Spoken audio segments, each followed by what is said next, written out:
आपली सभा झालेली आहे। या सभामध्ये कोणकोणते मुद्दे घेण्यात आले? आज नगर परिषदेची सर्वसाधारण पहिली सभा होती। त्यात एकूण विषय 250च्या आसपासचे विषय होते। त्यात काही विषय असे होते की त्यांना आम्ही थेट लेखी विरोध केलेला आहे आणि काही विषय असे होते की त्यांना ते गावाच्या दृष्टिकोनातनं चांगले होते, त्याला आम्ही समर्थन दिलेलं आहे। कारण आम्ही अगोदरच आमची भूमिका स्पष्ट केलेली होती की विरोधासाठी विरोध करणारे कार्यकर्ते आम्ही नाही आहे। यापूर्वी अशा घटना घडलेल्या आहेत, परंतु आम्ही विरोधासाठी विरोध करणारे नाही आहेत। जे चांगलं असेल त्याला चांगलं म्हणू आणि जे वाईट आहे त्याला वाईट म्हणण्यासाठी आम्ही कधीच कोणालाच घाबरायची काही गरज नाही आम्हाला। त्यामुळे आम्हाला ज्या गोष्टीला विरोध करायचा होता, आमच्या पूर्ण महायुतीच्या गटानं आम्ही त्याला विरोध केलेला आहे।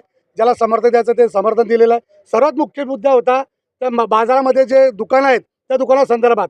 ते दुकानं बांधताना 2008 रोजी 57 लोकांचा ठराव झालेला होता आणि त्या लोकांना दुकानं मिळावीत असा ठराव झालेला होता।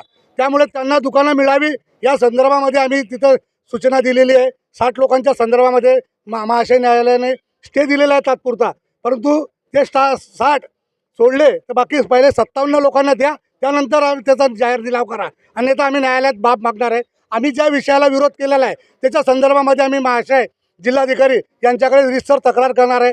आम्ही नगराध्यक्षांची सुद्धा अशा बाबतीमध्ये पोच घेतलेली आहे। त्यामुळे येत्या काळामध्ये जे चांगले विषय असतील त्याला विरोध करण्याचं काही कारण नाही, परंतु जेही चुकीचे विषय वाटत असतील त्यांना आम्ही पुरेपूर विरोध करू।